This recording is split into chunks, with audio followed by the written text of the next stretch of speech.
Baik, bisa dimulai ya. Oke, Assalamualaikum warahmatullahi wabarakatuh. Waalaikumsalam warahmatullahi. Selamat pagi teman-teman.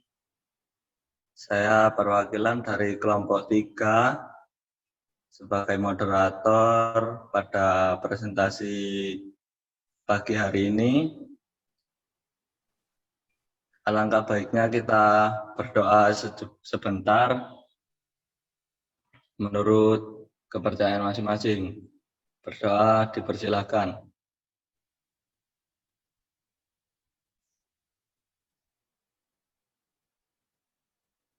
Berdoa selesai. Baik,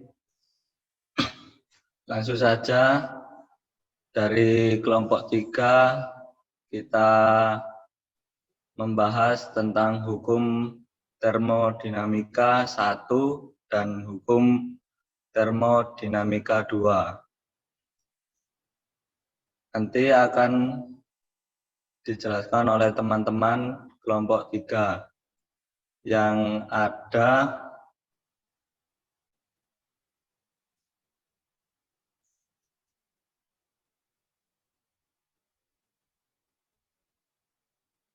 yang pertama ada saya sendiri, Muhammad Farhan Kholidi Arfa dengan NIM 20060484074. Lalu ada juga teman saya Faiza Adelia Wibisono dengan NIM 20060484074. Dan ada juga teman saya Ika Puji Rahayu dengan NIM 20060484067. Lalu ada Muhammad Noval Bagaskara dengan NIM 20060484058. Ada juga Abdillah Afif Roshidan dengan NIM 20060484060. Lalu ada juga Indana Nurain Haq dengan NIM 20060484048. Ada juga teman saya Ardi Nur Wahid dengan NIM 20060484051. Ada juga Deo Andika Ali dengan NIM 20060484037. Yang terakhir ada teman saya Muhammad Rizal Nur Hidayah dengan NIM 20060484068.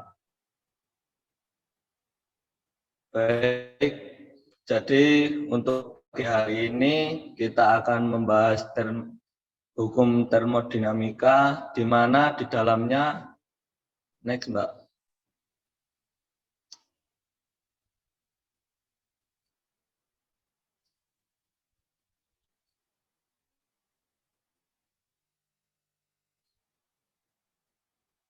Jadi apa sih termodinamika itu akan dijelaskan oleh Mas Noval Bagaskara. Dipersilakan.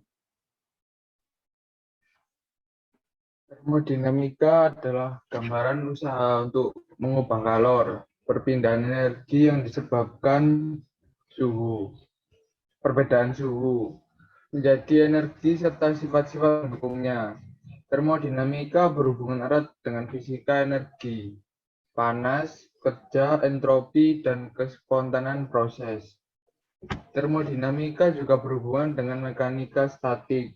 Cabang ilmu fisika ini mempelajari suatu pertukaran energi dalam bentuk kalor dan kerja, sistem pembatas, dan lingkungan. Baik, itulah termodinamika itu. Lalu di dalam termodinamika terdapat next.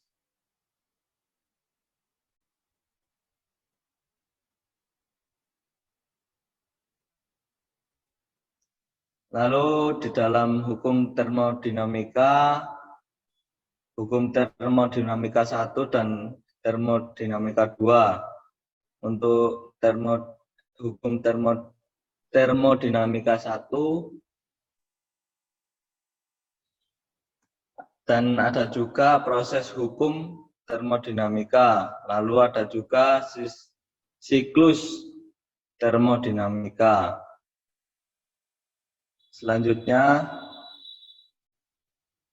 akan dijelaskan oleh teman saya. Dipersilahkan, next.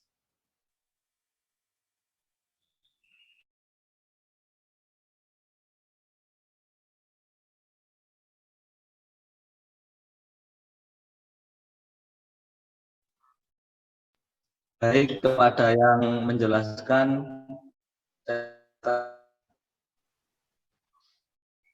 Hukum pertama termodinamika merupakan salah satu contoh hukum kekekalan energi. Artinya energi tidak dapat diciptakan dan tidak dapat dimusnahkan. Energi hanya dapat berubah dari bentuk satu ke bentuk lainnya. Hukum 1 termodinamika menyatakan bahwa untuk setiap proses apabila kalor diberikan kepada sistem dan sistem melakukan usaha, maka akan terjadi perubahan energi dalam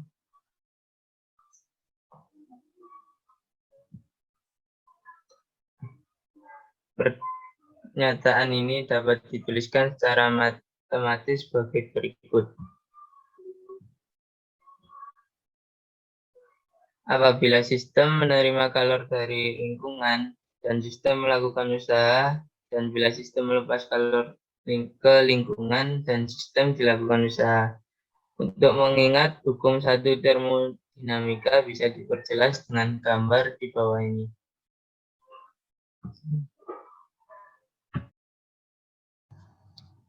Baik, itulah hukum termodinamika 1 yang telah dijelaskan oleh rekan saya, yakni Saudara Deo Andika Ali. Oke, untuk selanjutnya ada juga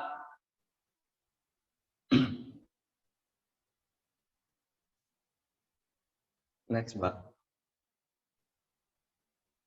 Ada juga hukum termodinamika 2. Untuk yang menjelaskan waktu dan tempat, saya persilahkan.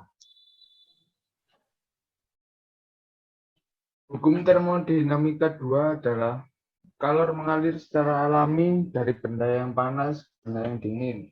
Kalor tidak akan mengalir secara spontan dari benda dingin ke benda panas tanpa usaha. Penjelasan hukum termodinamika 2 yakni yang pertama, tidaklah mungkin membuat mesin yang bekerja dalam satu siklus, menerima kalor dari satu reservoir dan mengubah kalor seluruhnya menjadi usaha. Yang kedua, tidaklah mungkin membuat mesin yang bekerja dalam satu siklus dengan mengambil kalor dalam reservoir yang mempunyai suhu rendah dan memberikannya ke reservoir suhu tinggi tanpa usaha dari luar. Contoh penerapan termodinamika 2 adalah menjelaskan bahwa energi mempunyai kualitas samping kuantitas, digunakan pada penentuan batas teoritis untuk performansi suatu mesin keteknikan dan memprediksi degree of completion dari reaksi kimia.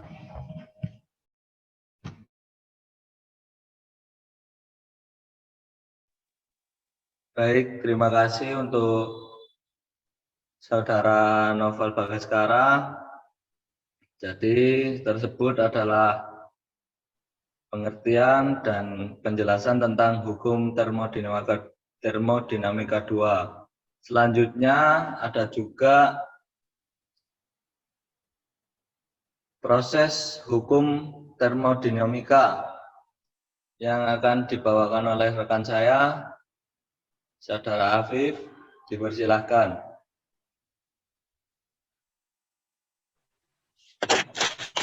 Baik, terima kasih atas waktunya. Untuk proses hukum termodinamika terdapat 4 proses, yaitu ada proses isobarik, kemudian ada proses isokorik, ada proses isotermal, dan ada proses adiabatik. Next, Mbak.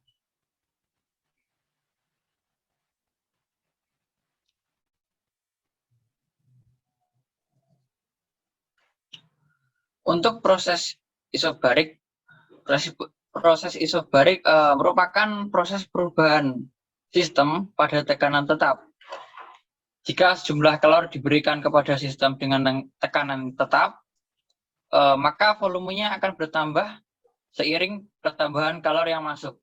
Jadi, walaupun volumenya dan kalornya itu bertambah, akan tetapi tekanan pada sistem tersebut tetap konstan. Hal tersebut menandakan bahwa sebuah sistem tersebut melakukan usaha. Berdasarkan uraian tersebut, maka pada proses isobarik akan berlaku persamaan, yaitu P2 per T2 sama dengan P1 per T1. Sedangkan besarnya usaha yang dilakukan atau W adalah luasan yang diarsir pada grafik, yaitu grafik tekanan dan volume. Dengan rumus usahanya, W sama dengan P di sini adalah tekanan, dikali dengan delta V. Delta V adalah volume 2 dikurangi dengan volume 1. Untuk perubahan energi dalam sistem dinyatakan dengan persamaan delta U sama dengan Q kurangi W. Q adalah kalor, W adalah besarnya usaha. Untuk grafik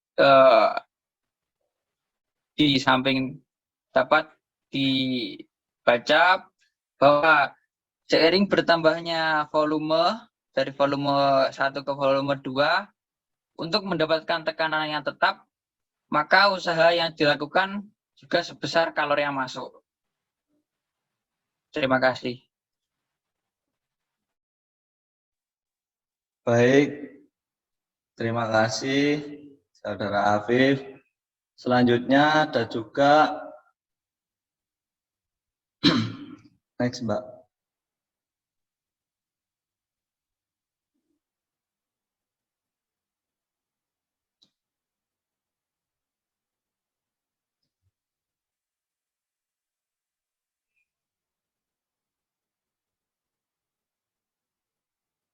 Oke, selanjutnya ada juga proses isokorik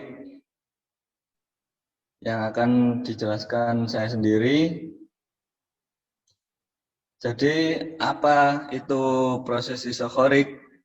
Isokorik kadang disebut proses isovolumetrik atau isometrik. Adalah proses termodinamika yang terjadi pada volume konstan karena volumenya tidak berubah. Hubungan antara tekanan dan suhu mempertahankan nilai yang konstan. Ada juga beberapa contoh proses isokorik dalam kehidupan sehari-hari. Contohnya, pada panci pisto, sebelum gas keluar dari katup pelepas, ini bisa dikatakan proses isokorik. Kenapa begitu? Karena volume kompor akan konstan, akan selalu konstan. Lalu untuk contoh yang kedua, ada juga saat kamu meletakkan panci berisi air di atas kompor, air akan mendidih. Jadi tekanan atmosfer akan relatif konstan.